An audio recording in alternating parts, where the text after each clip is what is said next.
Garuda Express, an international courier service. గురువారం ఉదయం నుంచి సాయంత్రం వరకు జరిగిన సిట్ విచారణలో item song girl Mumaith Khan పలు కీలక విషయాలు చెప్పినట్లు సమాచారం. డ్రగ్స్ కేసులో నోటీసులు అందుకున్న ఈమె గురువారం సిట్ ముందు హాజరైన విషయం తెలిసిందే. సిట్ అధికారుల ప్రశ్నలకు ఆమె సూటిగా సమాధానం చెప్పినట్లు తెలుస్తోంది.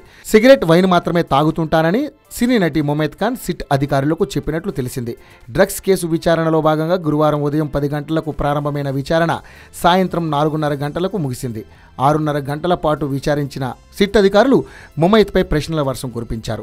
సినీ దర్శకుడు పూరి జగన్నాథ్ డ్రగ్స్ వాడుతుండగా తాను ఎప్పుడూ చూడలేదని ముమైత్ తెలిపారు. కాగా ఎన్ఫోర్స్మెంట్ విభాగం assistant commissioner J Harikishan, inspector BL Renuka, V Jayalakshmi, K Karuna ఆమెను విచారించారు. డ్రగ్స్ అలవాటు ఉందా, ఎలాంటి డ్రగ్స్ వాడతావని సిట్ ప్రశ్నించగా తనకు అసలు డ్రగ్స్ అలవాటే లేదని సమాధానమిచ్చారు ముమైత్. సిగరెట్, వైన్ అలవాటు ఉన్నాయని, ఈ రోజుల్లో అవి కామన్ అని చెప్పినట్లు సమాచారం. పూరి జగన్నాథ్తో గోవా, బ్యాంకాక్ పార్టీలకు వెళ్లారా, అక్కడ డ్రగ్స్ను వినియోగించారా, గోవాలో నెలకోసారి జరిగే పార్టీలో డ్రగ్స్ను వినియోగిస్తారట కదా అని ప్రశ్నించారు.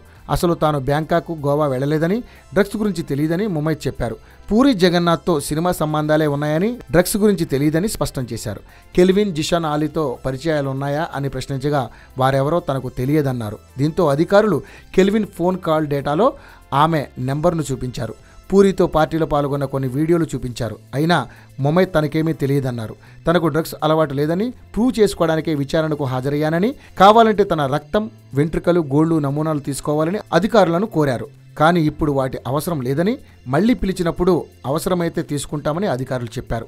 ముమైత్ ఖాన్ కూడా చార్మి స్క్రిప్ట్ని చదవడంతో అధికారులు చేసేది లేక ఆమెను పంపేశారు. తిరిగి పూణే వెళ్లేందుకు శంషాబాద్ విమానాశ్రయానికి చేరుకున్న ముమైత్ను మీడియా చుట్టుముట్టింది.